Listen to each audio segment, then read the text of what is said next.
Bonjour à tous les amis, j'espère que vous allez toutes et tous très bien. En tout cas moi je pète le feu. Comme d'hab, aujourd'hui les amis j'aimerais vous faire part une nouvelle fois d'une aventure. Une aventure traumatisante et surtout une aventure inoubliable.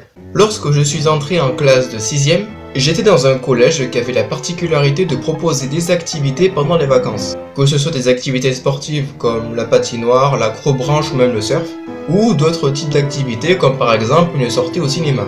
Et lors des vacances de Toussaint, je me suis inscrit pour une sortie pour une balade à vélo. Et on allait aussi passer la nuit dans des tentes. La sortie avait d'ailleurs lieu une semaine après le dernier jour d'école. Quand le jour de la sortie est arrivé, on avait rendez-vous devant le bâtiment qui était celui dans lequel on devait aller pour s'inscrire aux activités. Et c'était aux alentours de 14 h. Nous sommes ensuite partis donc à vélo pour cette fameuse promenade.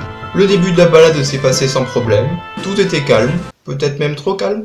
Puis les emmerdes commencent, puisque quelqu'un a déraillé. Et ça a duré au moins 10 minutes. Mais finalement, et heureusement d'ailleurs, ça a été le seul problème de cette balade. Puis après la balade, on s'est arrêté sur un terrain pour donc y passer la nuit. On avait décidé de s'installer sur l'herbe, pas très loin d'un terrain de rugby.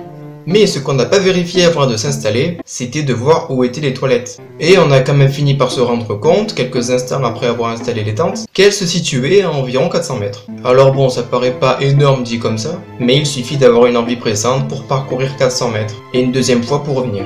Mais à part cette découverte, il n'y a pas eu de problème. À l'heure du dîner, on a prévu de faire un barbecue. Une fois de plus, tout s'est très bien passé. Puis, à 23 h, tout le monde est parti se coucher, sachant qu'on dormait 3 par tente. Alors bon, on était un petit peu serré, mais ça allait. Et d'ailleurs, je me suis endormi plutôt rapidement. Puis, 2 heures plus tard, quelque chose me réveille. Et les 5 premières secondes, j'étais vraiment trop endormi pour comprendre ce qui se passait. Et c'est en regardant dehors que j'ai compris. Il y avait un putain de fucking orage de la muerte. Et il pleuvait tellement qu'on se serait cru sous la douche. Et moi, bizarrement, à cette époque-là, j'avais toujours tendance à avoir envie de pisser quand j'étais inquiet. Et là, autant dire que j'étais vraiment pressé. D'ailleurs, c'est aussi ça qui m'a réveillé. Mais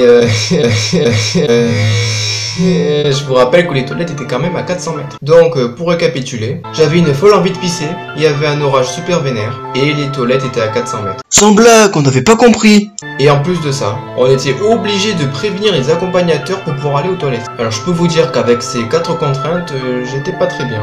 J'étais dans la merde. Et d'ailleurs j'avais tellement envie de pisser que j'ai même pas pu retenir quelques gouttes. Mais finalement, j'ai pris mon courage à deux mains. J'ai finalement sauté de la tente et j'ai couru vers les toilettes. Et en plus, j'étais pieds nus. Et comme je courais pieds nus, qu'il pleuvait et que ça formait de la boue, j'avais intérêt à garder l'équilibre. Il me restait plus que 100 mètres à parcourir avant d'arriver aux chiottes. Et finalement, je me suis pissé dessus pendant que je courais.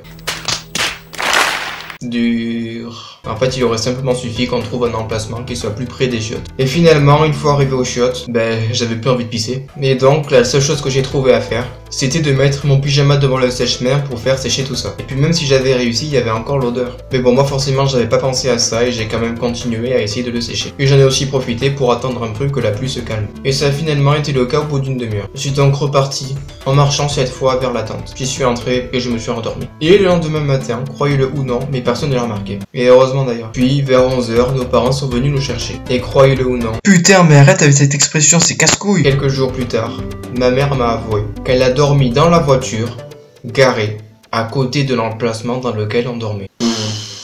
Voilà les amis, cette vidéo est terminée, merci beaucoup de l'avoir suivi. Je vous invite une nouvelle fois à lâcher votre plus gros pouce vers le haut. Je vous invite aussi à partager la vidéo et à soutenir ma chaîne en vous abonnant. Et sur ce les amis, on se retrouve très bientôt dans quelques jours pour une prochaine vidéo. Je vous dis donc salut!